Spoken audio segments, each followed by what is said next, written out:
Welcome to the Mind Money Spectrum podcast, where your hosts, Aaron Agti and Trishul Patel, go beyond traditional finance questions to help you explore how to use your money to achieve the freedom you want in life.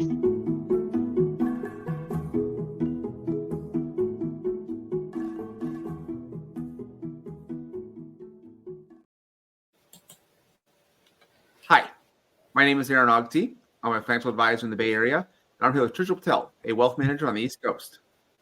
Hey, Aaron, great to be here today, and thanks everybody for listening and watching. Great to be here as well. Before we get to the thing, I noticed I feel like I'm dressed like someone in the Bay Area in winter, and you're dressed like someone in Florida in winter. So, all right, first time I made that observation, but going back a few episodes, we were talking about our ideal day week year, and this was a Kinder life planning exercise that we were trying to apply to ourselves to kind of give you an idea of some of the ways we think about helping our clients. And we realized that our perspectives are very different because we are small business owners. We can structure our calendar however we want, and that gives us certain freedoms and flexibilities. So we intended to address that difference between entrepreneurs and W-2 employees, and we kind of got distracted about the education system and how it seems like the default in the US is preparing everyone to be a W-2 employee. And we didn't actually get into too many of the mechanics or the differences between W-2 employees working for another company and entrepreneurs. And I don't necessarily want to focus on that entrepreneur idea, in part because of the way tech has played out over the last few decades. Sometimes people think of entrepreneurs, they're thinking like a startup that is going to get venture capital funding and try to go public at some point. And I really tend to mean more on the small business owner side, where they're responsible for kind of generating the revenue of the business, and they do their thing. And so they might have employees, they might not, but it's just trying to distinguish. It's not necessarily building something really big.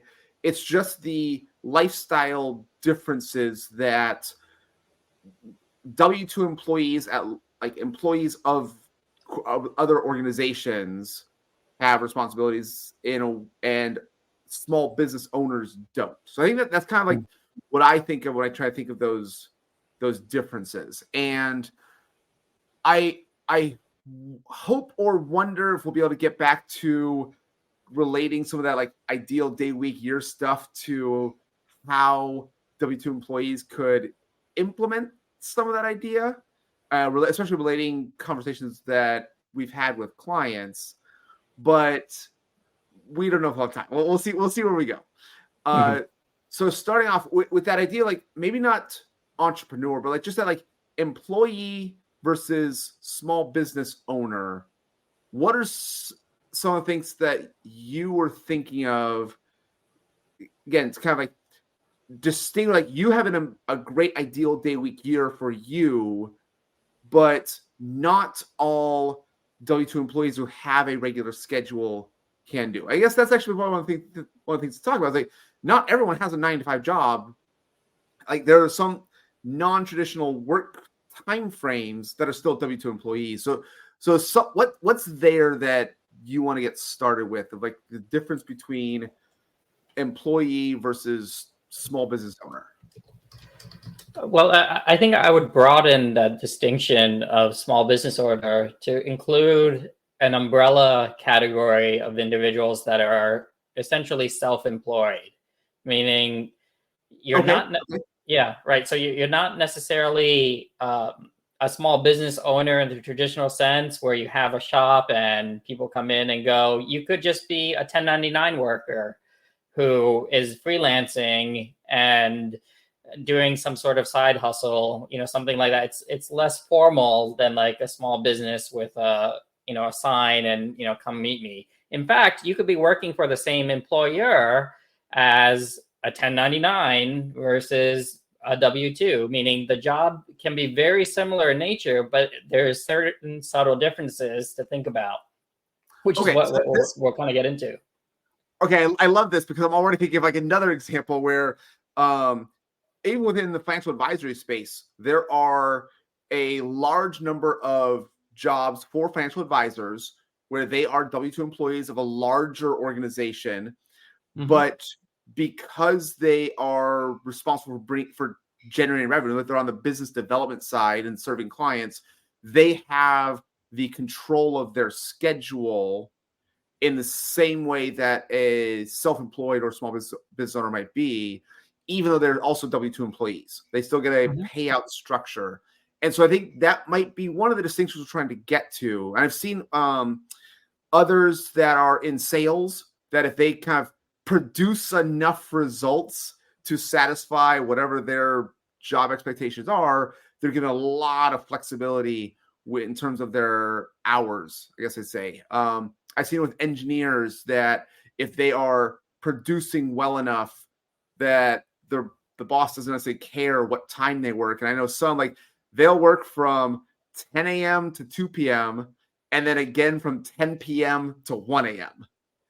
And like, so it is like, there's a really good, like, there's, I guess, is our emphasis more on time flexibility, or is there something else that might be worth addressing?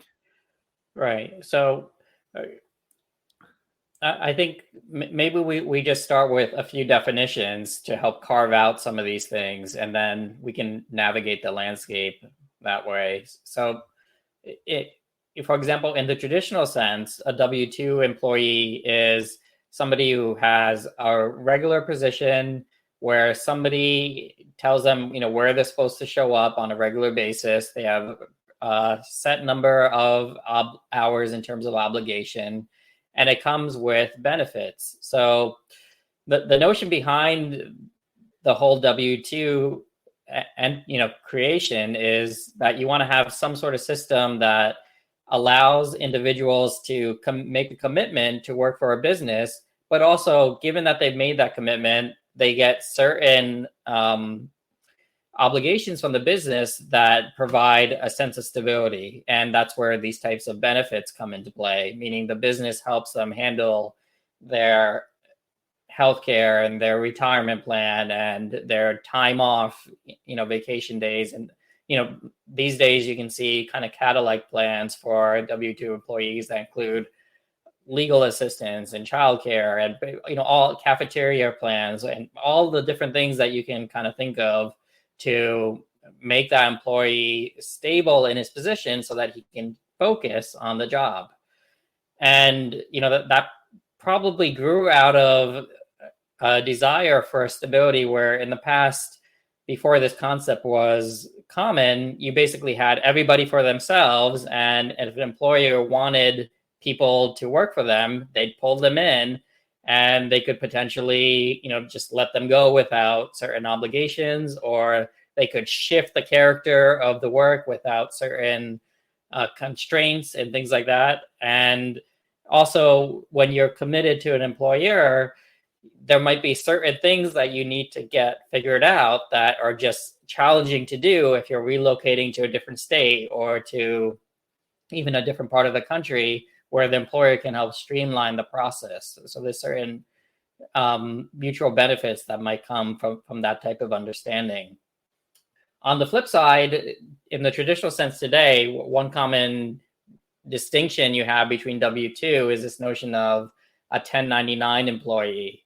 So the distinction there is there's actually a distinction from the tax code on how you are taxed, and then a distinction on how these two entities are regulated, or these two different types of employment situations are regulated. The W-2 I mentioned has all those benefits and things that come with it. The 1099, this kind of includes freelance workers, right? Contract jobs, where the employment situation isn't as structured as a W-2, but it also allows individual to be more entrepreneurial, as we started this conversation with. And they might even have a business where their job is to consult for many different companies, so they're not tied to one specific employer. And then from the tax perspective, there is some subtle differences. I have an article that I could share that kind of breaks down that. So I just quickly Googled it. Let me share the screen here. Let's see. So I don't, this might be like an oversimplification, but I want to like hear your thought. Like, it almost sounds like, who is your boss kind of feeling. Yeah, that is kind of a good part of it. And here's where it might come into play. So let's see. The quick paragraph here is, let's see. 1099 worker, self-employed, independent contractor, freelancer, or gig worker. So firms may coordinate it with these people to do a specific task, and is defined by like a contract saying, I want you to handle this part of my business for 3 or 4 hours a month, and I'll pay you X. And that's your only association with my business. I pay you money, you do this thing. You do whatever you need to do with your situation, and I'll handle my business. So there's kind of like an arm's length relationship that's going on there. What is a 1099 worker? Well, you're not on the company's payroll. You pay your own taxes, typically on a quarterly basis. You are, again, an independent contractor, freelancer, gig worker. You're not eligible for unemployment. If the business that you're working for decides to let you go, that's kind of it. So this is, again, one of those benefits that you would give up if you end up as a 1099 worker. Okay. So why would a business want to hire a 1099 worker? Well, they might bring a specific core set of skills that you may not need on a full-time basis. You can have short-term contracts, come like once a year to do my accounting, something like that. It also has less overhead because, again, it doesn't come with the full benefits of an in-house employee. So that could be a benefit of not having a 1099 worker. Incidentally, the government also realizes that in certain situations, an employer may try to pursue 1099 relationships when, in fact, that person is working in a W-2 capacity. However, the employer is resisting that label because the employer doesn't want to hand over all of those benefits. So there are certain tests of employment laws, and once you get to a certain size, if you have over 100 employees, et cetera, et cetera. Yeah. So the government watches out for those concerns, and there's regulations in place to say, hey, you're actually showing up for 40 hours a week. At the same time, you're in a cubicle. You're doing a lot of stuff that looks like an employee. It seems like you deserve benefits at this point, right? Is what the government is trying to say. So there's some disadvantage of having a 1099 worker as well. You have less control over that person, right? They're not fully tied to your business. Again, you just hired them to do certain jobs. Yeah. You don't have the protection of workers' compensation, so you don't have to provide health benefits and stuff like that. But if a 1099 worker injures themselves on the job, they could still hold your business responsible. So there is some liability concern there. And there's legal considerations. You might be able to fire an employee at will, but a contractor, well, that's actually based on the contract that you have with that independent contractor. For example, when you have a W-2 position, it's still an at-will employment, meaning either party can leave, or pass people on for whatever reason if it has a sound business sense. Obviously, you can't discriminate and you can't run afoul of that, but it's essentially a notion of at-will employment. Both parties are agreeing to work with each other, even though it is in a W-2 capacity. However, with a 1099, if that person that you hire doesn't live up to the terms of the contract, meaning they don't deliver, they can be legally responsible. meaning the 1099 person said they're going to provide you with a product. They have to provide you with that product or they would be legally responsible. However, if you hired somebody to do that product for you and they don't do it, you can't say you got to get that done if they're a W-2 employee. You imagine that there is a difference there from that standpoint. Okay, so this is good in terms of like really understanding the mechanics where it is possible that if you're a 1099 contractor, but there's an expectation for the contract, like we need you to do 120 hours of work over the next 3 weeks. Like that's 40 hours a week. So it's like, or we need you to do 40 hours a week for 3 months. So it's like, there is that time expectation. We need you to come into our office and help do this one thing over here for 40 hours a week for 3 months. And so there are times where the contract work can feel employee-like. And I think the reason I use that example is I'm going to say the 3-month time frame is kind of the key part. It was like, we're going to have you do this one thing over here for 40 hours a week for the next year or two. That probably sounds more like an employee, and then there's employment law involved. But like just for 3 months. It's like that. I don't know enough about employment law as a time frame distinction, but I think that would be a good example of a 1099 work that will feel like an employee. And like some of the other examples, like there could be W-2 employees that don't have those time constraints that can feel like independent work. I don't say independent contract, but close. Like if you're responsible for business development in some regard, then you're given certain kind of freedoms and flexibility, assuming you're producing up to expectations. And so I think that's probably what the key of what we're trying to talk about. Like there are mechanical differences, and understanding them does make a difference. Like one of the more common benefits, and not just health insurance, but 1099 contractors can't participate in a 401k. If a company has a 401k, that's for employees only. In my business, things like incentive stock options cannot be awarded to contractors, can only be awarded to W-2 employees. So that's like one super specific thing that does come up in some of the clients and people that I talk to. So there are mechanical differences, and I'm trying to think but I guess there's also emotional differences. I guess I'm trying to think like a good way to phrase that. The intangible side of expectations, psychological differences, I guess. Yeah. And so go ahead. I was going to say, I think that is a good part of it. Like why the W-2 structure was put in place initially, to provide this sense of security that employers or employees, I think, didn't have, some sort of safety net from employers kind of abusing their standing, and things like that. And I think that idea of that expectation is probably a big difference. Like when a company's hiring a W-2 employee, the expectation is they'll be there for a long time to help that company grow.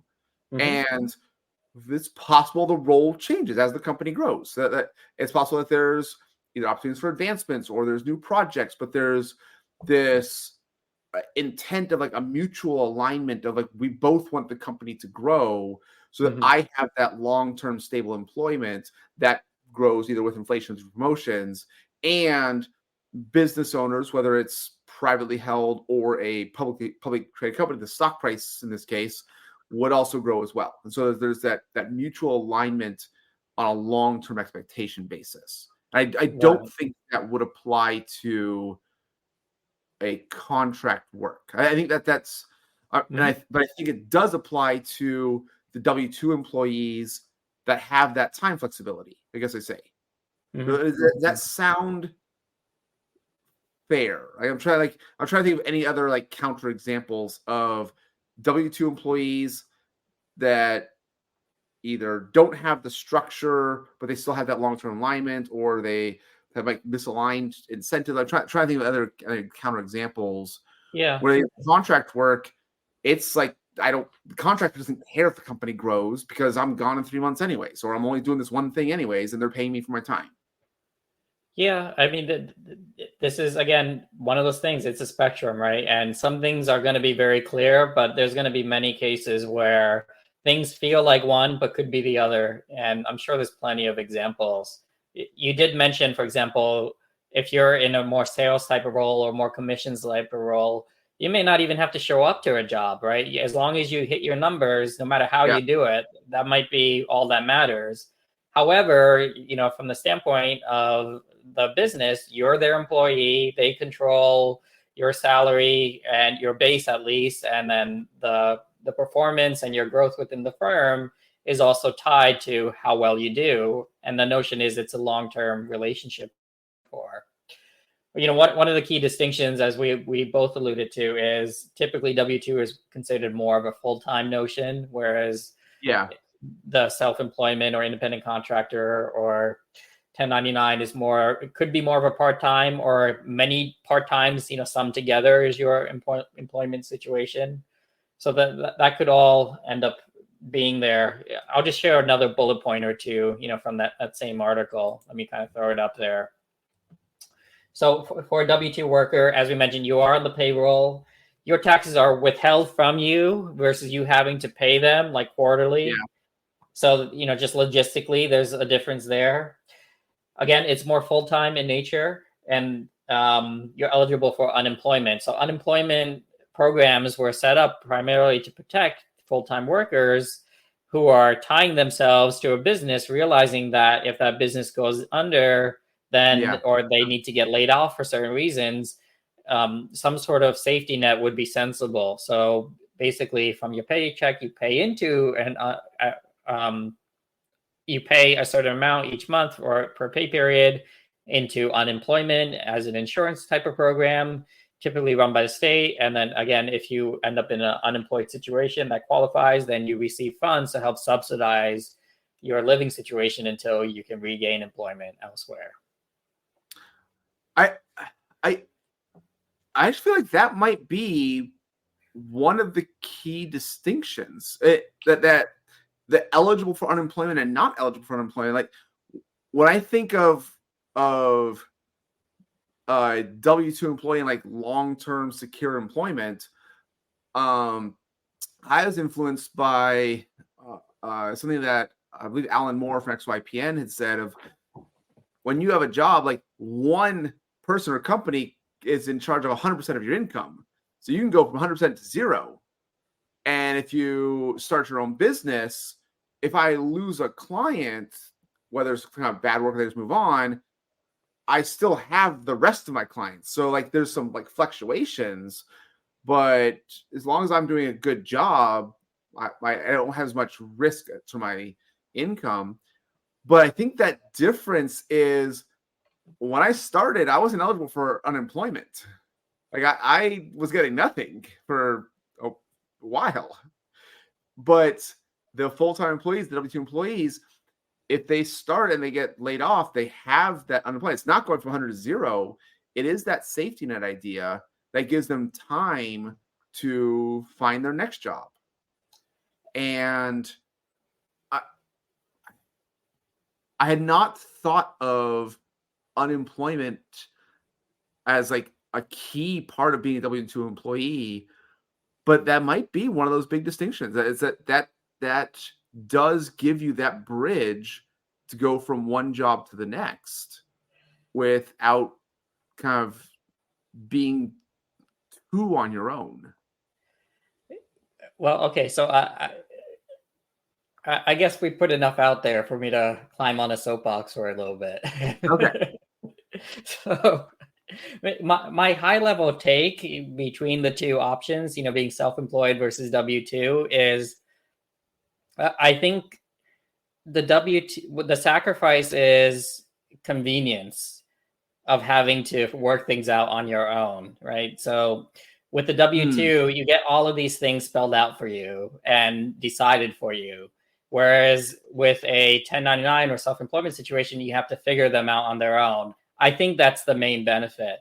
Frankly, all the other benefits, I think, are tied to that notion. For example, you often think that it's great with a W-2 in situation that you get all these benefits, but that's technically your compensation package for money that should be coming to you anyway, right? Yeah. So if you're working as a W-2 employee and you're getting 60,000 as a base and another 30,000 in benefits, your market price is 90,000. Meaning, if you're self-employed, that's how much roughly. We'll talk to the side, the small nuances, but that's roughly what you should command if you're self-employed, 90,000.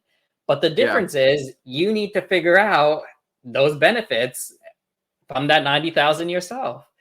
And I think that's true in all the cases. For example, W-2, you get your insurance figured out through your employer.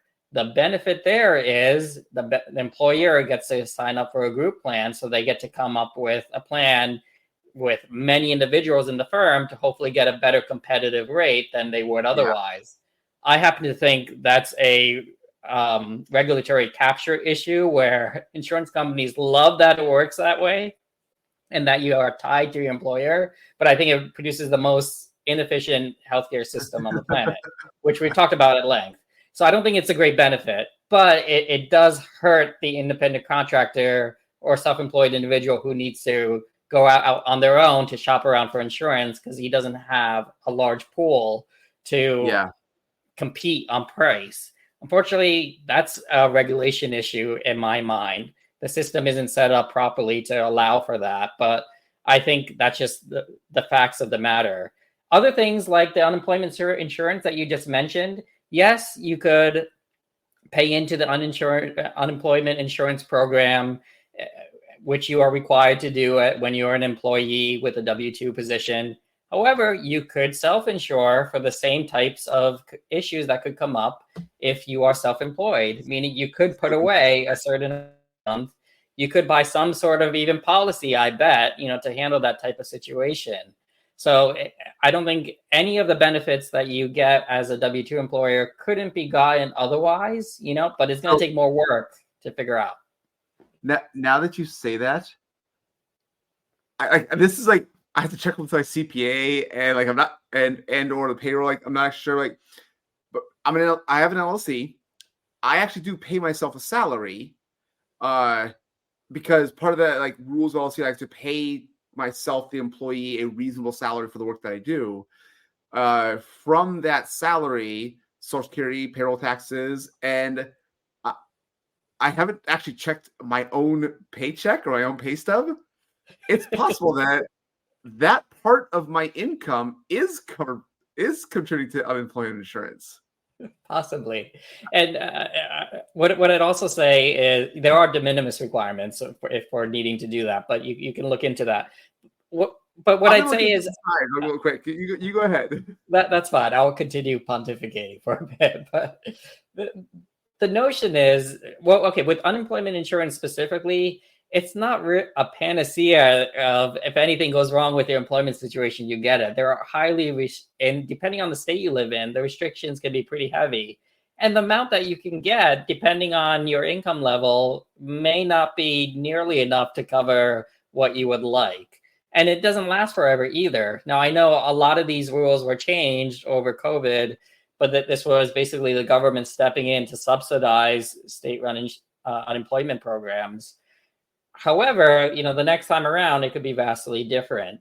My certain concern with state-run insurance programs is you're paying into a system that's going to have its own overhead, as with any insurance program. So the amount that you get out of it may not be anywhere near the amount that you put in over your lifetime.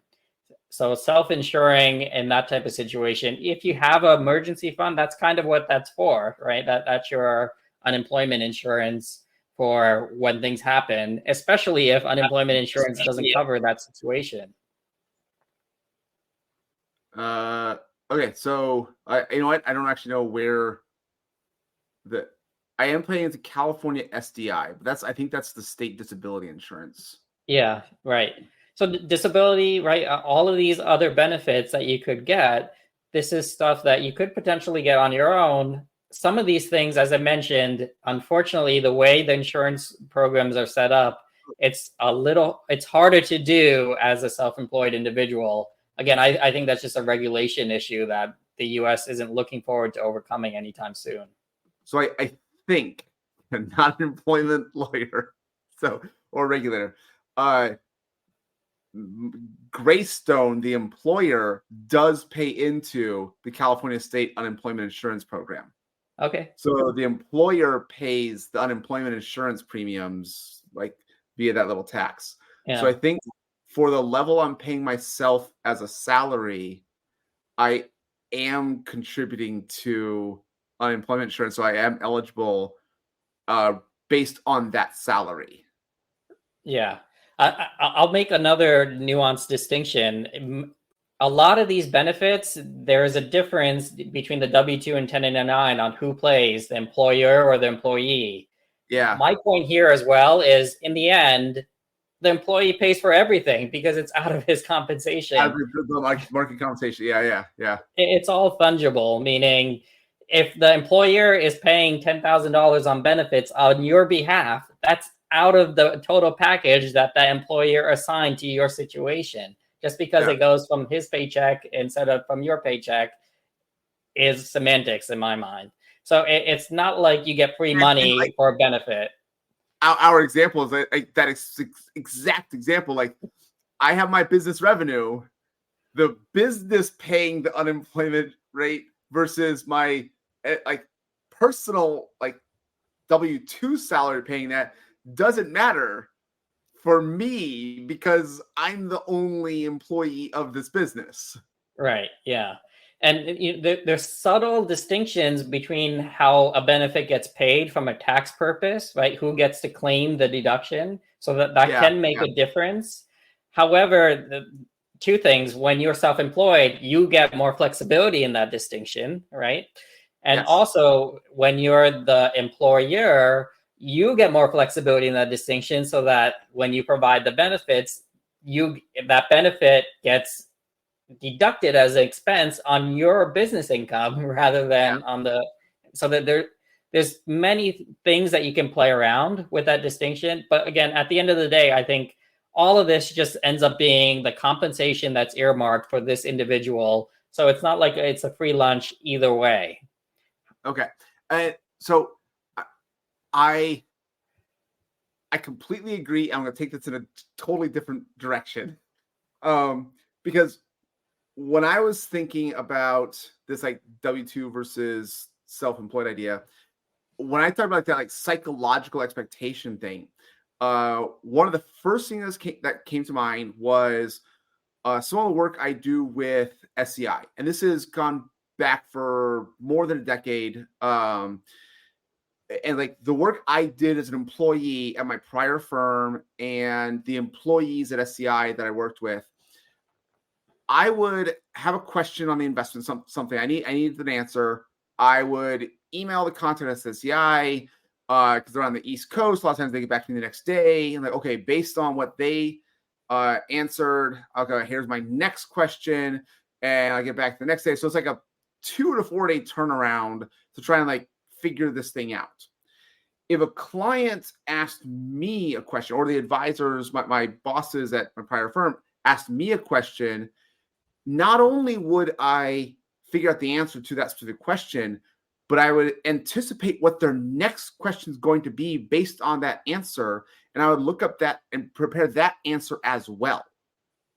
And so as I said, it was like a psychological experience. I'm going above and beyond just the question asked to try to do the better job for the overall situation. Both boss and client are happier. And that's a super tiny example of that go above and beyond kind of thing. And I think that is that like psychological, like maybe like it would be like kind of the ambition, but it's that idea of having the mindset beyond just the contract, where like beyond the task of you're a W-2 employee, you are paid to do this one thing. And there's a wide variety of people who may happen to be paid as W-2 employees, but they show that they are going to be thinking more entrepreneurially, thinking for the growth of the business, and they have that mindset. And so they kind of earn that time flexibility. They earn those freedoms. And like, at the end of the day, like, you don't need to be an actual self-employed person to get all the benefits of a self-employed person. You could be a W-2 employee, but it's more that like that ambition and mindset, and like again that like psychological expectation.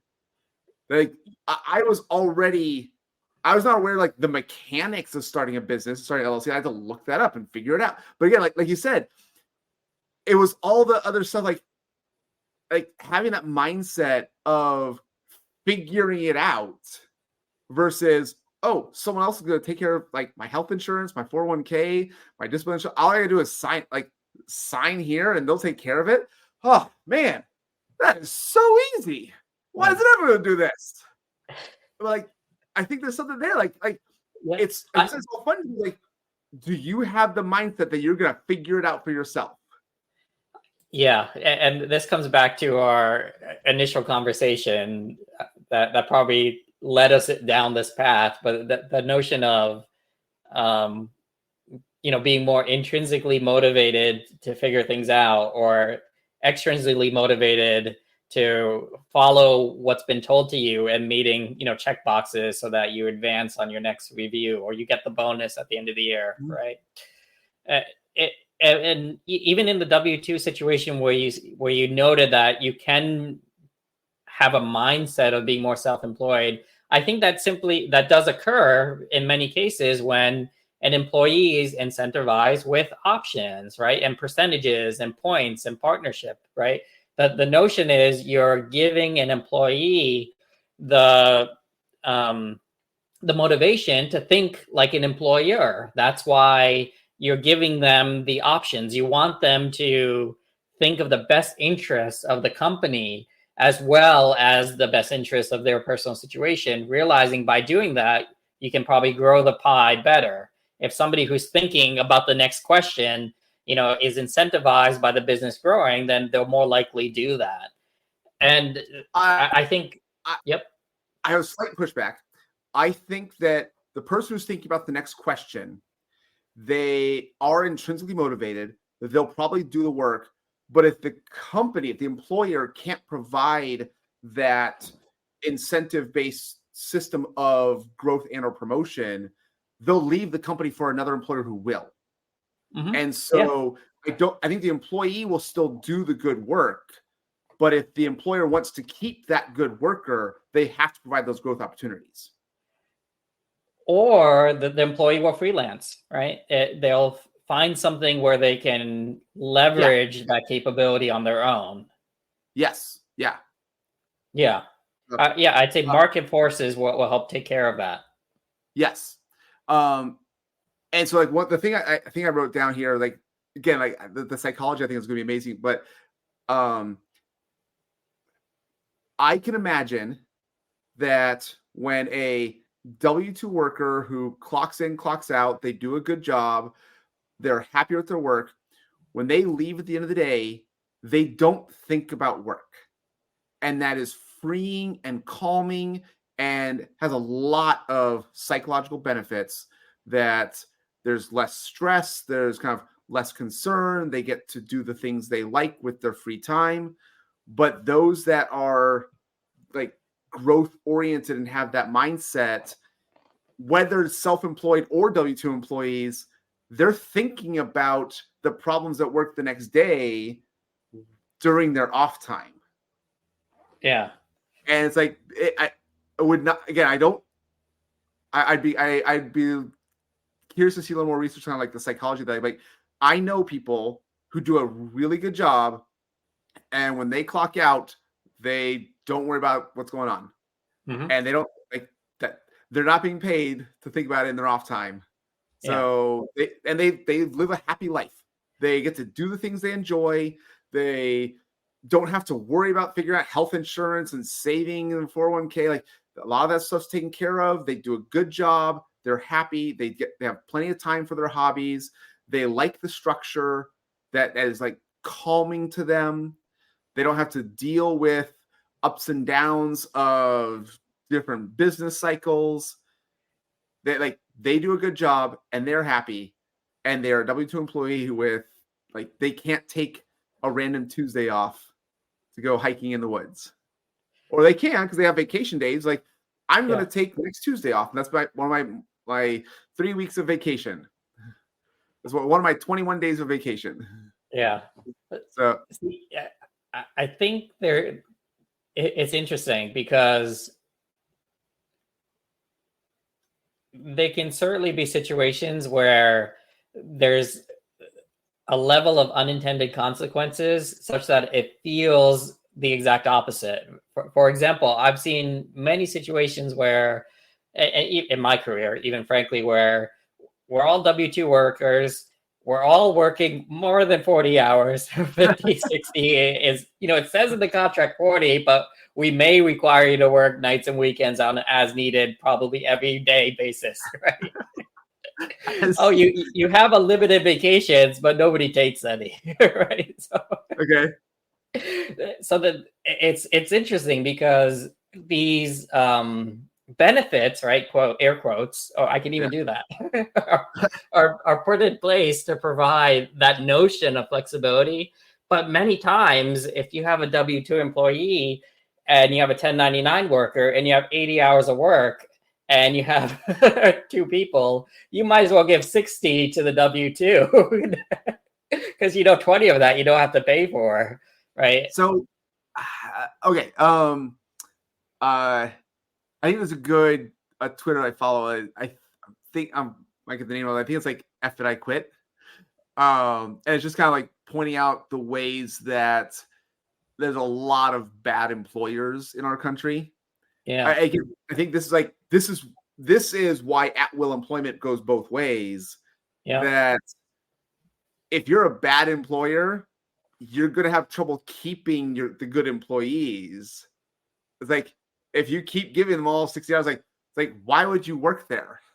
Like now, maybe they're paying you well enough. Yeah. They're like, okay, I'll do so that's the choice the business is making. But if there's another employer next door down the street that will pay them the same or even a little bit less, but treat their employees well, they'll start losing employees to those other good employers. So like there is a little bit of market at work, but I do think that there are again, I think it's almost like psychological. Like it's the employees who will not put up with it, and they'll just leave for the other job. Yeah. But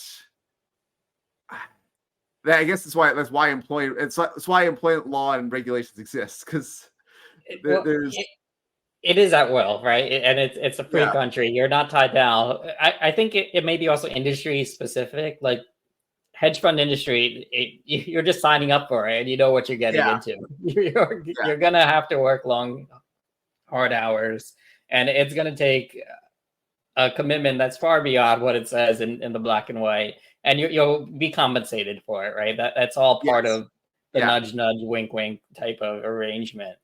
But in my mind, what kind of bugged me about that type of situation is, again, you're also beholden to the assortment of benefits that get thrown on your plate that may not make sense for your situation.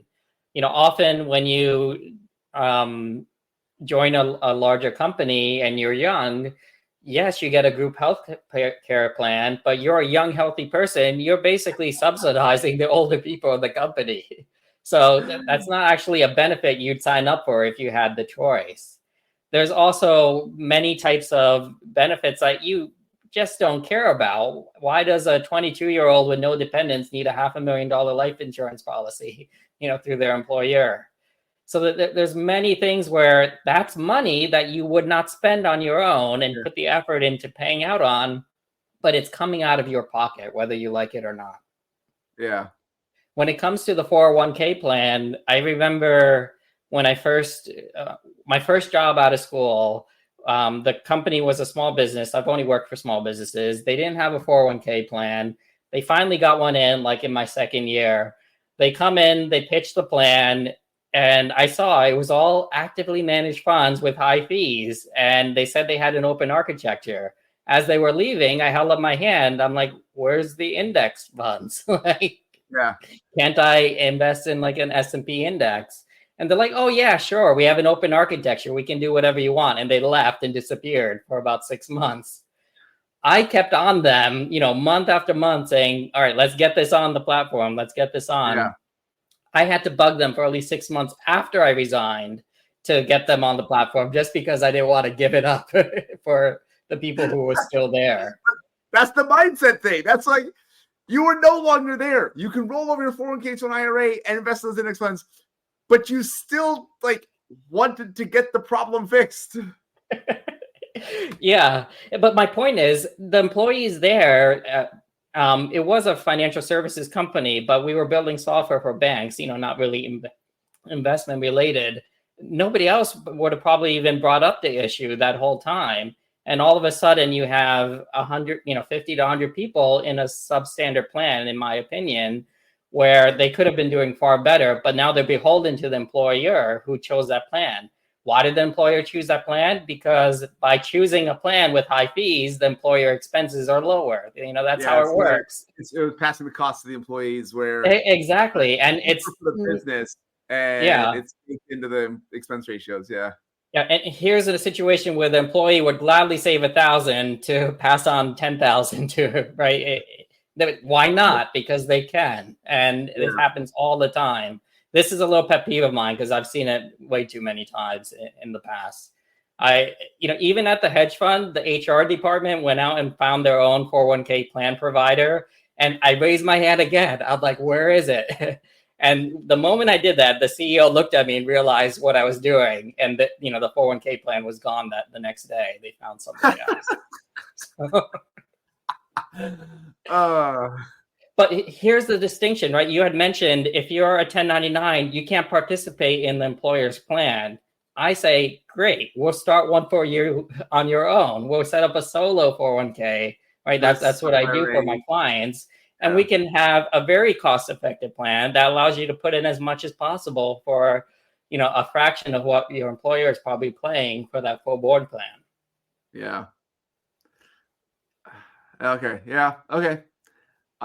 Again, I think it's more like, are you going to take the time to figure it out? Here's the distinction, and you're absolutely right. We talked about this in the previous episodes about how the current system is designed to create employees starting at the education level and, working them through a pipeline all the way through retirement, where the notion is, that whole Adam Smith model, specialize, focus on your little corner, do it well, go through all the check boxes, you'll have a pension at the end, and everything will be covered for you. And my personal stance on that is it's very inefficient to do it that way, because by giving up agency on all those different areas of your life, you're letting somebody else make those decisions that may be beneficial for the whole, but it may be horrible for you, and you may not even know it. And without going down that path, because we had a whole conversation last time about this.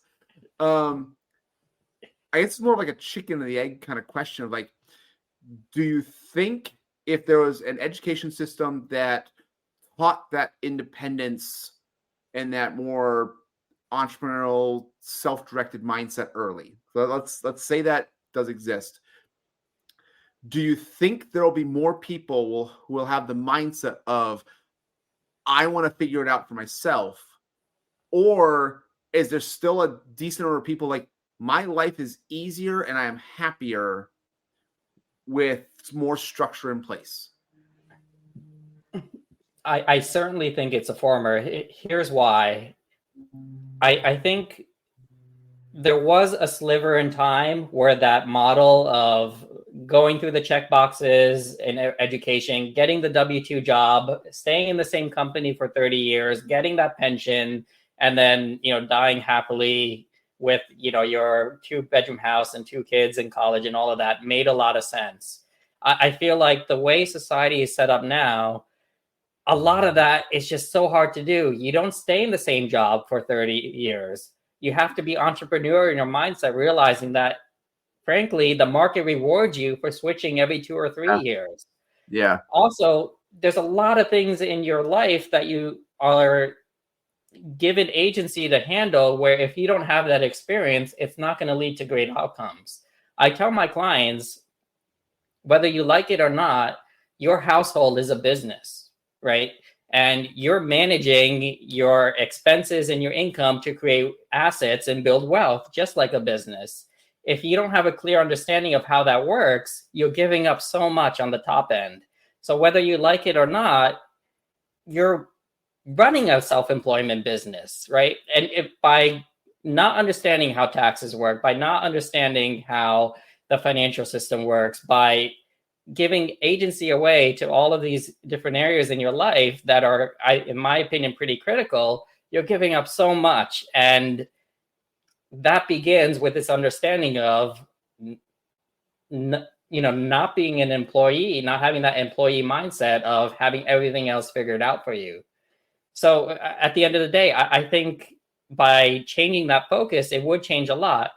Also, in one's personal life, you have to figure out things on your own. You have to figure out your own health and what works for you, and your own, mental health, physical health, financial health.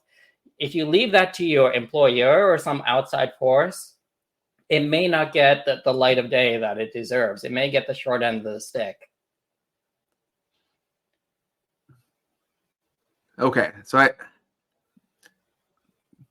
the first thought comes to my mind, like, okay, gotta make sure I talk to my kids about this. That's like immediate first thought is like, gotta get that growth mindset going. And I've read about things. It's things like grit and stick-to-itiveness and that problem solving.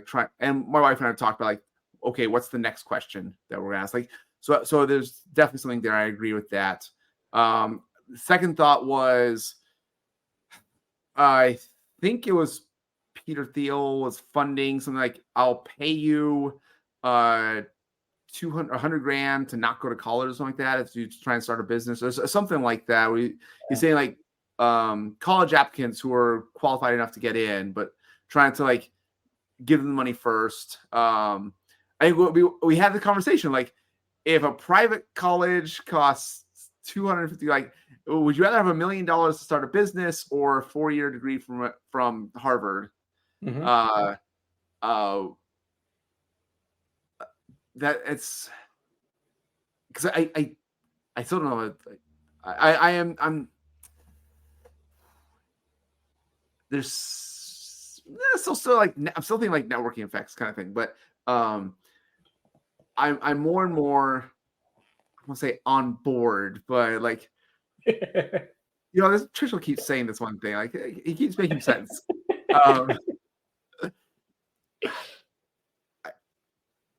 The education, I can see that. I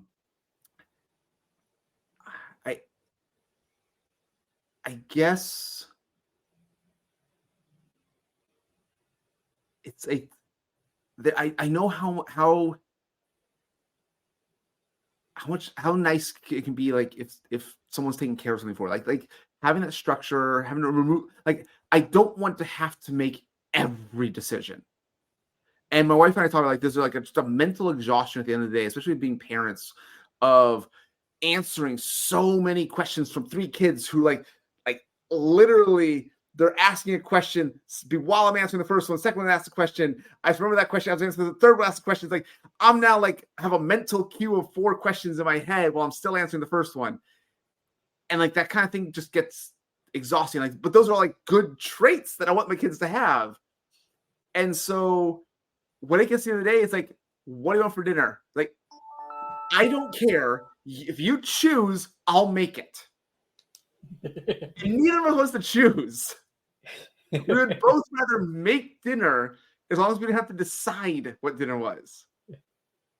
Right. And so I think there's still some kind of opportunity for that in society.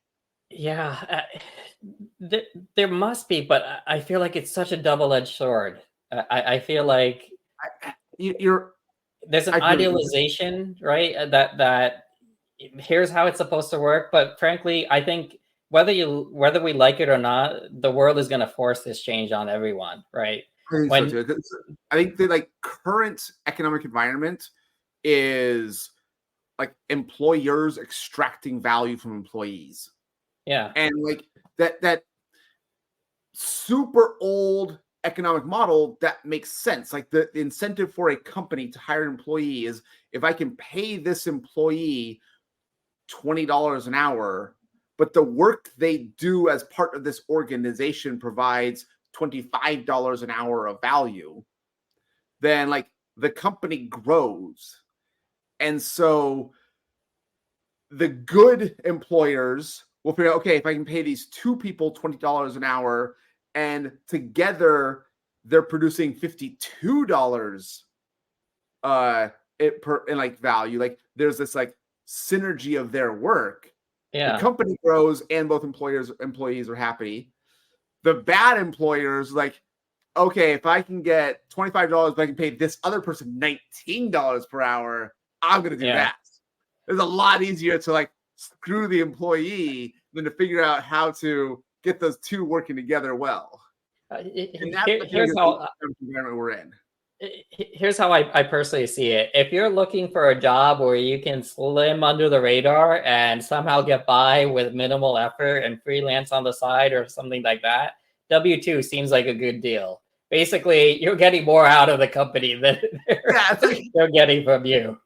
However, okay, go ahead. What I was going to say is, however, the way employment is set up in this country, we've discussed this many times.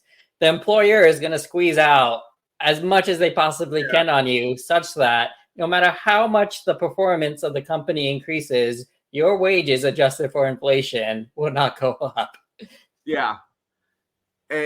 You should look at to F It I Quit. It'll be like you'll be entertained, it's hilarious, and you'll be angry. I think that's also like classic capitalism. Like any like buy and sell. It's like I'll sell this to you for $10. No, you'll buy it for $9.90. Okay, I'll sell it to you for $9.95. And like that, like we're both trying to like extract the value from each other in that negotiation. And that's kind of like what the market forces of employer and employee is. Like, I'll pay you this much, but I want this much. No, like there's negotiation there, but there's like both like I'm going to give you as little time as I can to get your money. Again, for that, like that mindset example of like the employee trying to extract as much value from the company and the company trying to extract as much value from the employee. And again, so I think that's probably like, because like that's the misaligned incentives.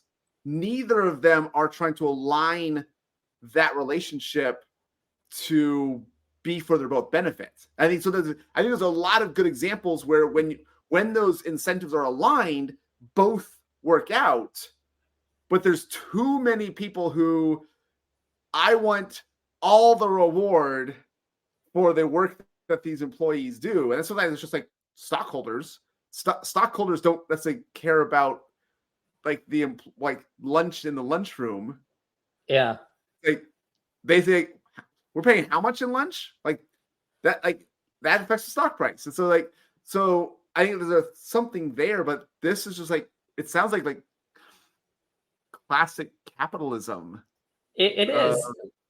It is capitalism. And, frankly, this is the way the system is set up so that this balance will lead to wealth creation where the majority of it will go to the owners. That's just how capitalism works.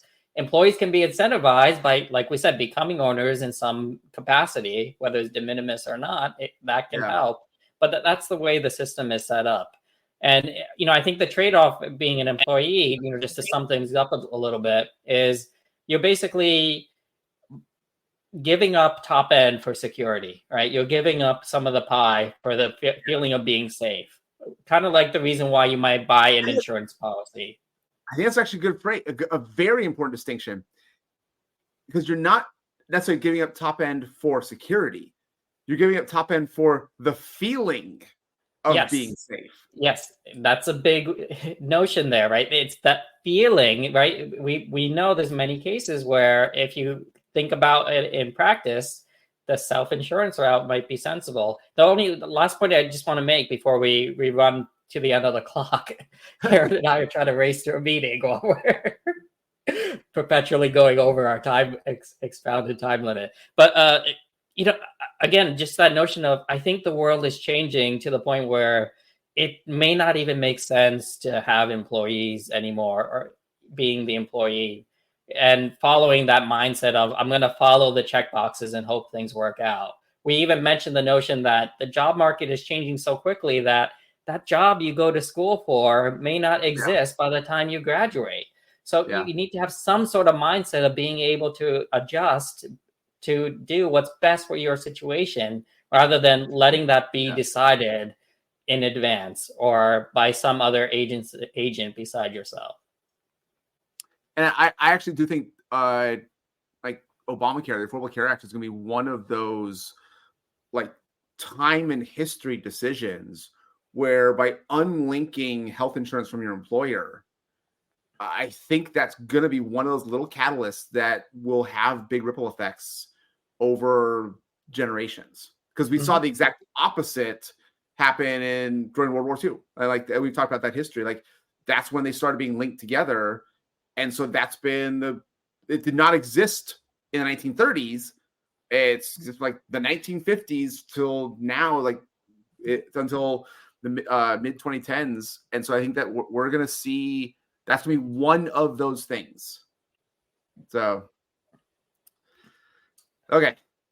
This is good. I like it. My last one thing.